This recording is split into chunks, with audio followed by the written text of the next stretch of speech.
Okay, should you big chop or should you not big chop? I just remember my hair just started falling out since I was doing the best with what I could, literally. Hi guys, welcome back to my channel. My name is Deaja. If you're new here, I make a lot of videos about college, beauty, lifestyle. You should definitely check out some more content and subscribe if you like what you see. But if you're not new here, then today we're going to be talking about natural hair, what inspired me to go natural, going from having permed hair to the big chop, to trying to find the regimen that works for me and my hair specifically, to coming to what we have today. I feel pretty comfortable and pretty confident in my hair and like its length and the way I take care of it and all of that. So if you would like to see my personal tips and tricks to having natural hair and just my personal journey in general, then just keep watching. Okay, so we're just gonna start with my personal hair journey. So starting off the story, I always had permed hair growing up all the way back in elementary school. As far back as I can remember, I had permed hair. When you thought of like a pretty girl or just the average girl's hair growing up, it was always permed, straight, long. There was never really a time where people just I feel like really wore their natural hair as far as like black girls go, I guess. At the time, my mom was taking care of my hair, and so my hair was long, it was good, everything was fine. Going back when me and my mom would talk about like me having permed hair and stuff, I remember her telling me that I was the one that brought it to her attention that I wanted permed hair. I don't know where or why I wanted permed hair.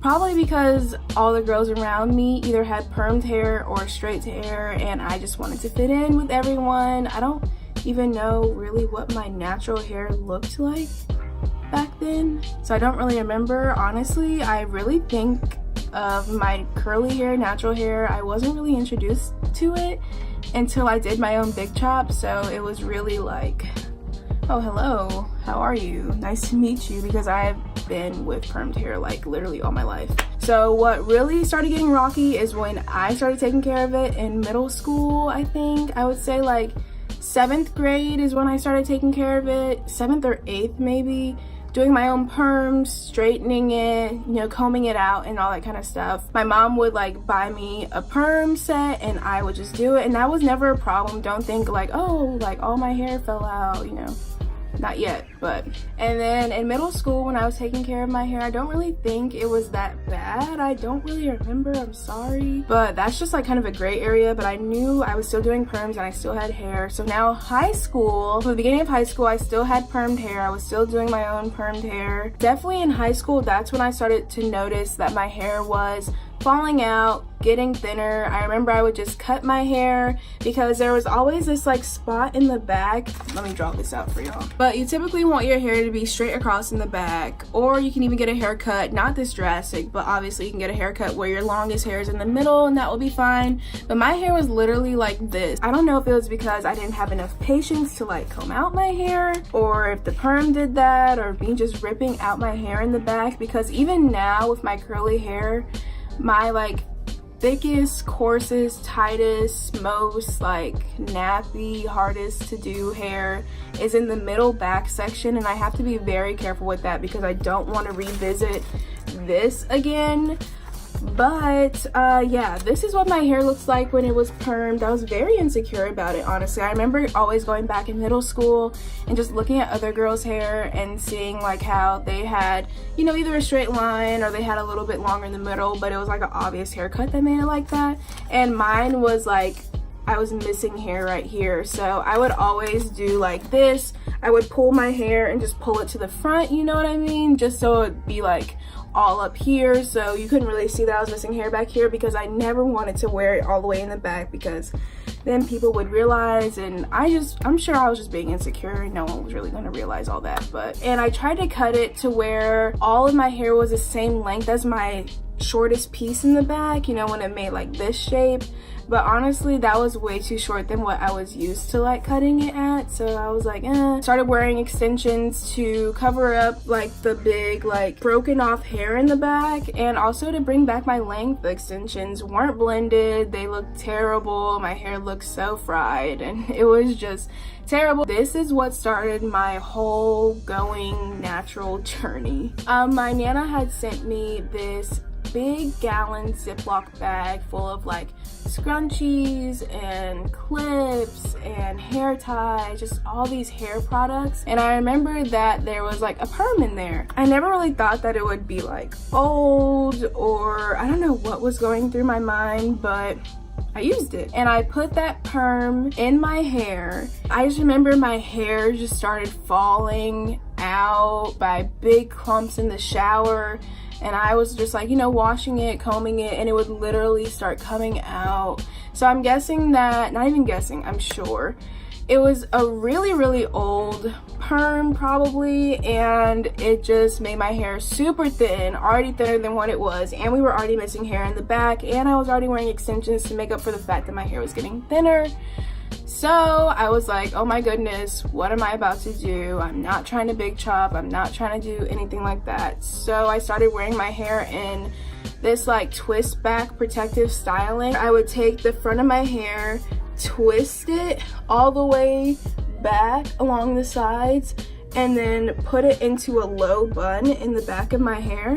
And I would use the tracks in the back to help me make a bun, because I don't think I could make a bun with the hair that I had, because I didn't really have that much hair. Like, I don't want to say I was almost balding, because I was not, don't get me wrong, I was not almost bald, but I was definitely missing like a good amount of hair. How about that? I just used to wear that hairstyle everywhere. I literally wore that hairstyle for like a year, just the twist back, little bun. I mean, it was looking raggedy and ratchet. You could probably see my clips in the back, but since I was doing the best of what I could, literally, because I was mortified on the inside because my hair was just not looking great. So now it's junior year of high school with prom coming up. I was doing travel volleyball at the time, and I remember with my little twist into a bun, it got to the point where at first I would still blow dry it, flat iron it, and like try to make it all smooth and neat to put it into the bun. But after a while I was like, you know, like, freak this, I'm just gonna wash my hair,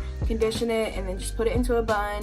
And you know, like when you are permed or you have relaxed hair and you like wash your hair, it is like literally dead, it's straight, and you don't even realize how dead your hair is until you start transitioning. And during this whole year that I was wearing this one hairstyle, I did not put another perm in my hair. I don't know, it kind of like scared me straight. It made my hair fall out, so I was like, okay, no. I remember I would always watch like YouTube videos of girls big chopping, talking about their hair journey, and it just inspired me to just wear my curly hair so I didn't have to worry about my hair falling out if I get a bad perm. Just blow drying, straightening. I had gotten so used to the pattern that I didn't even know that it was that much that I was doing. But when I stopped doing it, I realized that it was like terrible. Don't get me wrong, because now that I'm natural, I have to do a lot of stuff too with like conditioners and oils and gels and all this other kind of stuff, but I would not trade it for the world because I am so happy with my hair now. But let's continue on to the story on how I got to this point. So at this point, I had been transitioning like low-key for a year when I was wearing my little twist back bun styles everywhere. Prom was coming up, and I remember untaking my little twist that I had. And when you transition, you love to like look at your curls at your roots and just, you know, like imagine what kind of hair you have, and oh, look at this, look at this. So I was in the bathroom and I was looking at my hair, like looking at the little new growth that I had. The new growth that I had was probably like this big, and I would just like put water on it, watch it curl, and I was like, oh my goodness, I have curl. I want to go all the way with this. I want to be natural. I took a little piece and cut off the dead hair just to see like what the curl would look like on its own without the dead hair. And so then I was like, oh my goodness, you know, I cut one strand, and then I cut another, and then I cut another, and I was cutting around this part right here.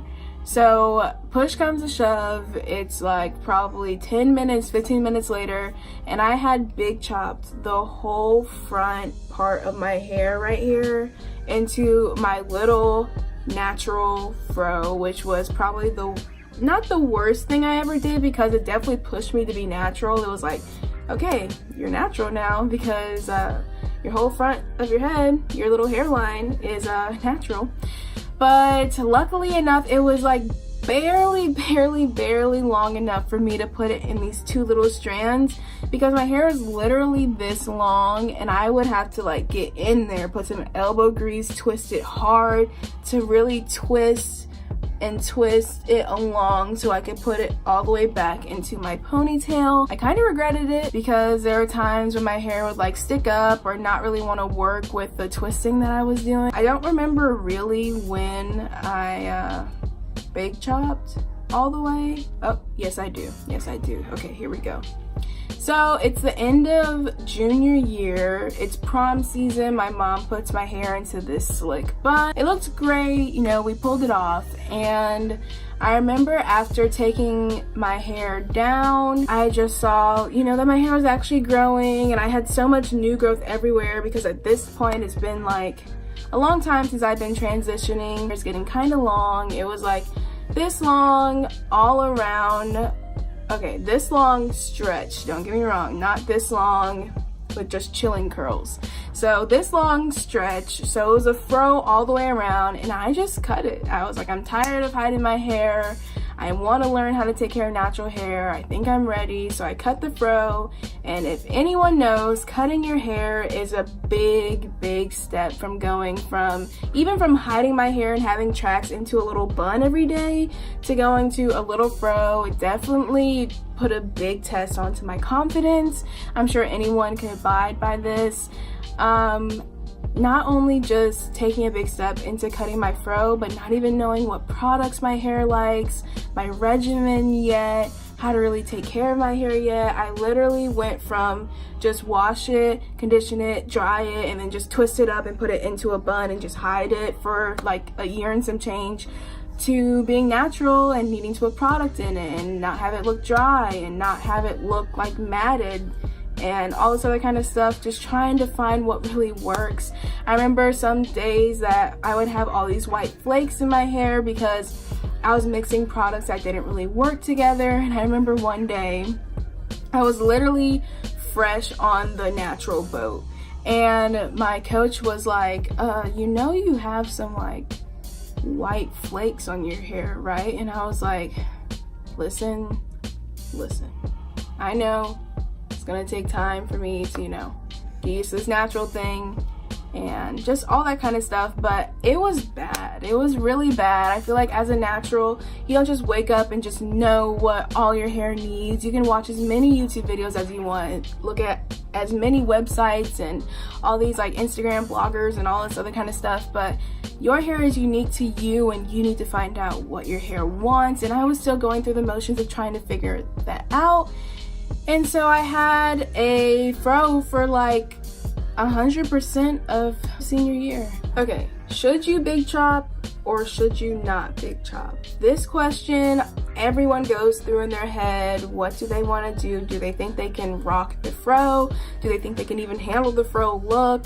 My answer is it definitely depends on a person per person case. I do have some friends that still haven't like did the whole natural journey yet. If you haven't done the natural journey yet, I highly advise that you do it and you love your hair and your curls and whatever kind of hair you have. If it's easier for you and more convenient for you to stay relaxed, then stay relaxed. No one's pressuring you. So big chopping and transitioning, I personally recommend that if you want to transition, that you are going to be doing protective styles like braids and ponytails, buns. Remember, I said that I wore a bun for literally a year just to hide your hair, give your hair some time to breathe. You don't want to keep combing out your hair because literally it's gonna fall off. Put it in braids until you are ready to big chop, and if that means you won't be ready to big chop until 2 years or a whole year, then that's just what it has to be.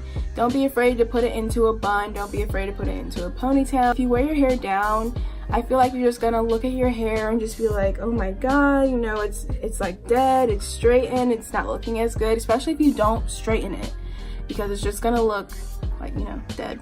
And then your curls will look good up top, but honestly it's just not really that good of a look. It looks way better if you just protect it and you just put it up out of your face, out of the way. I know not a lot of girls like to wear their hair up. I didn't really like to wear my hair up when I first started doing my protective styling for when I did have natural hair, because I just wasn't comfortable with like my head shape and stuff and just all these like random miscellaneous things.